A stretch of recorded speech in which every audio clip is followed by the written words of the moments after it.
Hello everyone, welcome to the online class. So today not today. So moving towards the lesson part 2, the chapter number 4 of the geography. The lesson name is hydrosphere. Yes. So yesterday also we learned in the part 1 the hydrosphere. Yes. What is bay, strait? These are all the things we have learned. Sea, oceans. Yes, isn't it? So today in this session we are going to learn.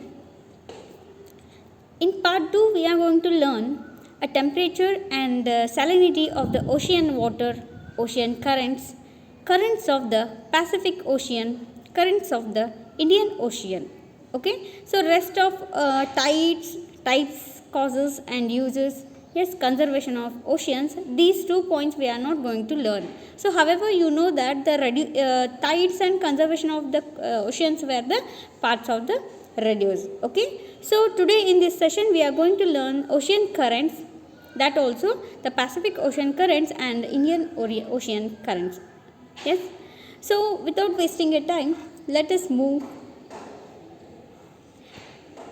The question is that where did all this salt in the ocean come from? And what salt is this? Is this the same salt you find on a dining room table? Obviously, if the salt is there in ocean, so what were the reasons? Yes, every day for cooking time, yes, your mother is using this ocean salt or any other salt, isn't it? The question meaning is like that only, isn't it? So let us see the answer.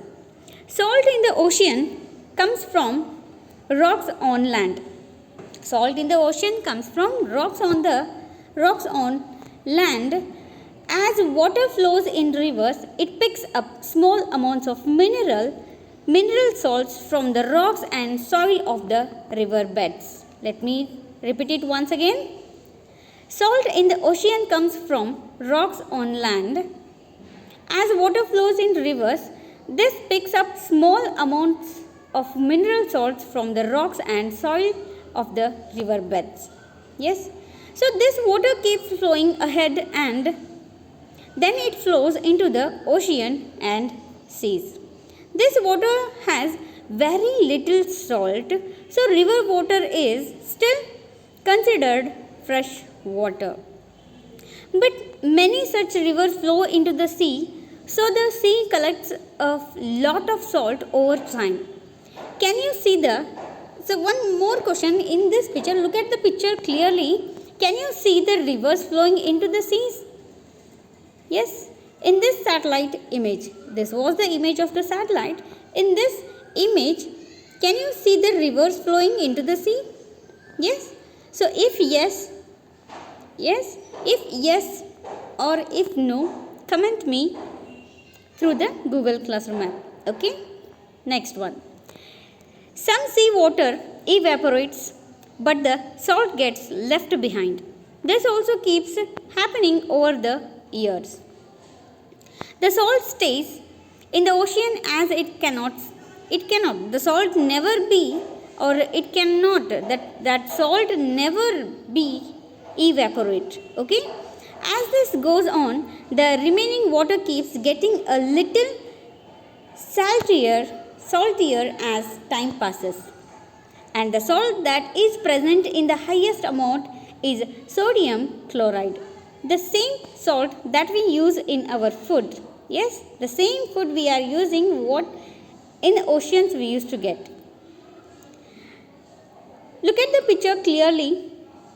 Salts in seawater. How many percent in seawater the salt content is there? Means the sodium chloride content is there. There are other salts too, but mainly the salty taste of seawater is due to sodium chloride. Saltiness of the water is known as its salinity. The saltiness of the water is only known as salinity. If a lot of water evaporates, then the saltiness is more. So, if the rate of evaporation is high, then the saltiness or salinity is high.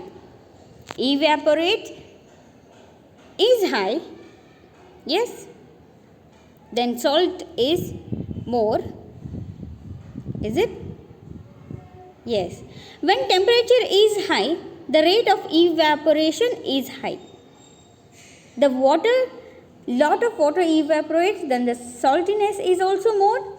If the rate of evaporation is high, the salinity means the saltiness is also high. When the temperature is high, the rate of even the evaporation is also high.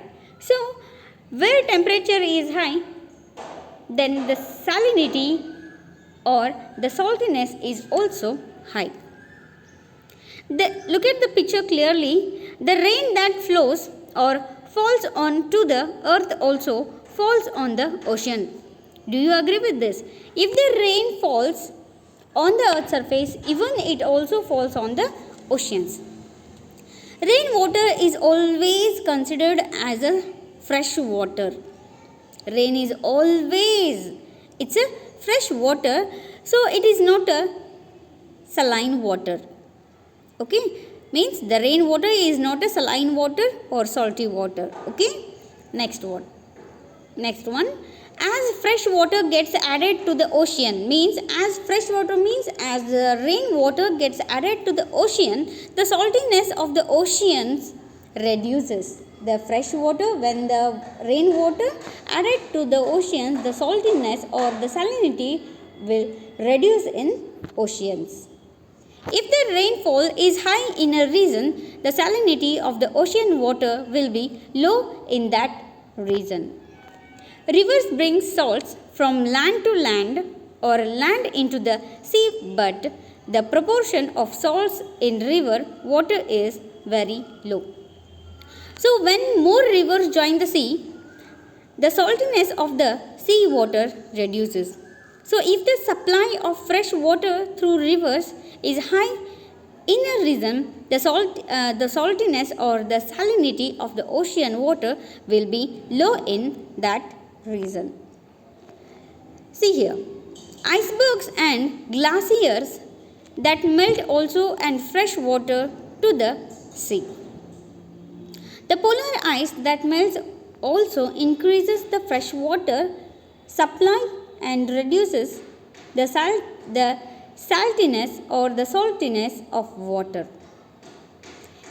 So, if the supply of fresh water through melting ice is high in a region, the salinity of the ocean water will be low in that region. Look at the picture clearly. Yes, what all the things now you learn. So, step by step I have mentioned here. So, what are the factors that affect the salinity of the ocean? If the temperature, according to temperature, if that is high, if the temperature is high, so salinity will be also high. If evaporation is high, salinity is also high. If the rainfall is high, the salinity is low. If river inflow is high, the salinity is also high? No, it's a low. If the ice melting or melting ice is high and salinity is low. We say salinity increases or it decreases. That means we should have a way of measuring it. Salinity is measured as the salt present in 1000 grams of water. 1000 grams of the water means 1000 grams equal to dash. So tell me how many grams were equal to the 1 kg. Okay. Next, if 1000 grams of water has, if 1000 grams of water has 35 grams of salt, the salinity is said to be 35 parts per 1000. So this is only written as a 35,000%. Okay. See here. So salinity of 35 grams per 1000 grams of water is written as 35,000% or 35%. Okay. So look at the sign. It's just a percent sign. So there is one more circle after the 35%, isn't it? See here. The percent means 100. Since this is per 1000, we add the extra 0. So percent becomes percent 1000 or the 1000% also it becomes. Yes? So after this, see here. Take a look at the salinity of oceans and seas across the world. Atlantic Ocean 36 to 37,000%, Pacific Ocean 34 to 37%, Mediterranean Sea 38%, Indian Ocean will get a salinity up to 32 to 37%. So totally the average salinity of the sea water is 35% or 35,000 or 35%. Okay. The sun shines brightly on the Red Sea throughout the year. Listen clearly. The sun shines brightly on the Red Sea throughout the year. There is not much rainfall there and not too many rivers flow into it. Because, I'll tell you why. Because the salinity of the Red Sea is very high. Because the salinity of the Red Sea is very high. So, it's about 41,000 or even you can say it as a 41%. Yes, that's more than the average ocean salinity which is 35% or 35,000. See here, one more sea. The Baltic Sea is closer to the North Pole. Some rivers dump water into the Baltic Sea and it receives moderate rainfall. When you will get this video, get me or write the meaning of the moderate rainfall. Okay, what is it? Yes, so see here. The salinity of the Baltic Sea is low. It is about 7% only. You know that the average is 35%. Yes, the entire salinity of the water bodies is 35% or 35,000%. So, but the Baltic Sea is having a salinity very less. Means only among 35,000, it is having only the 7% or the 7,000% also you can consider. See here, this is where the Dead Sea is. So everybody know about the Dead Sea. Everyone heard about the Dead Sea. It is very hot there throughout the year and hardly any rivers empty into it. So the salinity of the Dead Sea is very high. It's about 332%. Yes.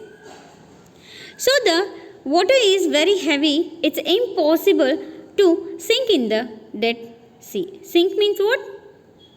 What is sinking? Write the meaning of sinking, then afterwards send it to me through the Google app. Don't use a WhatsApp, please. You have already studied the different methods of transfer of heats. You can say even in the picture also. The earth receives its heat from the sun and the sun warms up the top layer of the water. Yes, if the sun warms up the top layer of the earth's surface, as the top layer of the water heats up, it expands and becomes light. So it stays at the top only. Even you can see the warm water, dense cold water and cold water.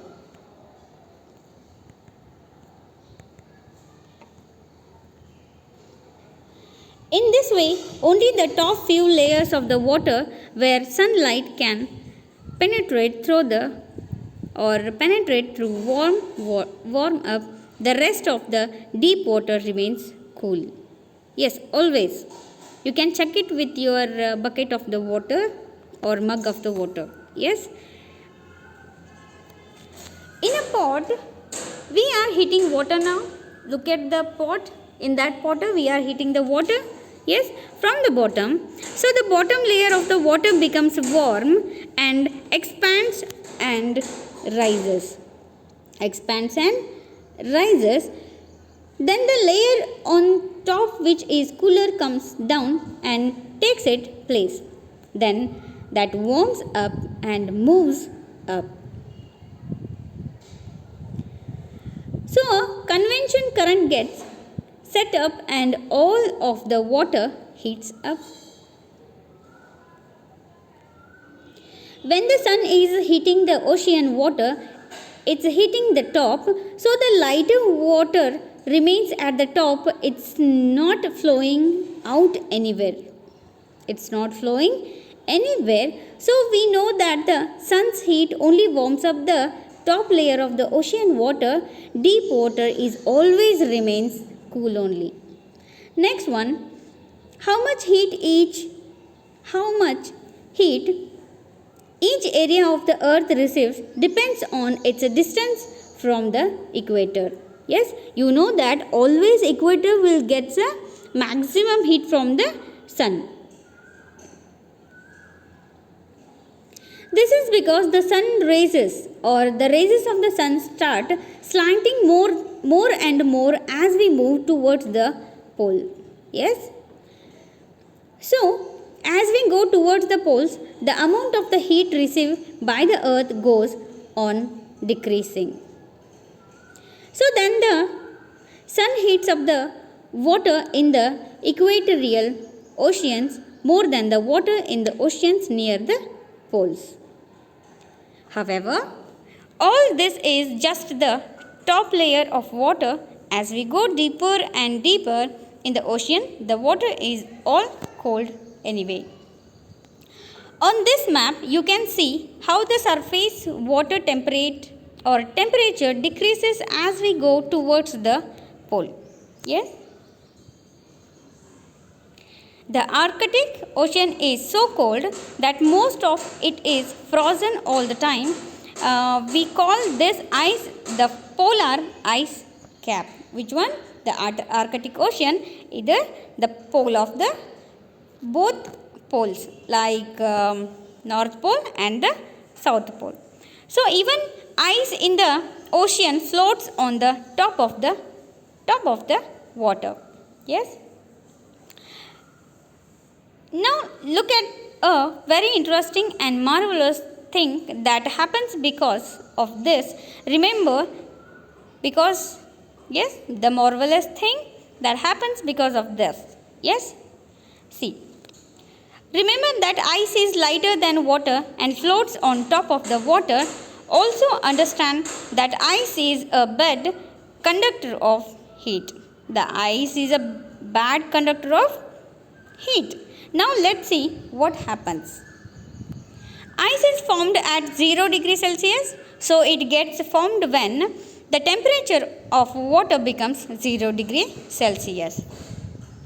As some water changes to ice, the ice floats and forms a layer on the top of the water.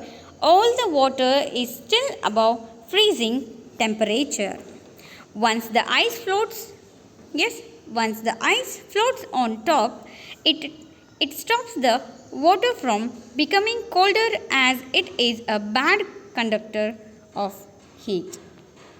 So the rest of the water below the ice stays above freezing temperature and remains liquid.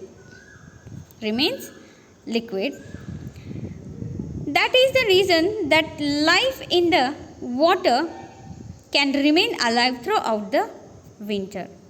Now comes the part which is interesting and very important part for you, the ocean currents.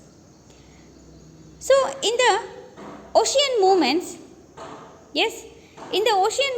or in the water bodies, you can see 3 types of movements such like waves, tides and ocean currents. So in this class we are going to learn only the ocean currents. Waves and tides were the reduced part. Clearly you have to see the picture here.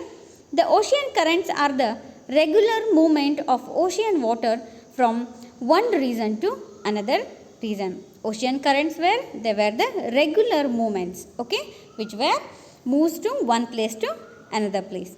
Ocean currents are in two types. Yes, in ocean currents we can see two type of ocean currents. The first one is warm currents and the second one is cold currents. So what is the meaning of warm current? Yes, see this. Warm currents originate and flow from the equatorial. Warm currents always they used to originate and flow from the equatorial to polar region. Okay, so cold currents they always originate in polar regions and they flow towards the equatorial region. Means poles region too they used to flow towards the equatorial region.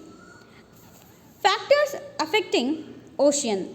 Yes, so currents are some of the currents we were listed here, like rotation of the earth, temperature, wind, salinity, shape of the land masses, etc. These were the currents. Okay, factors affecting ocean currents. Okay, these were the factors.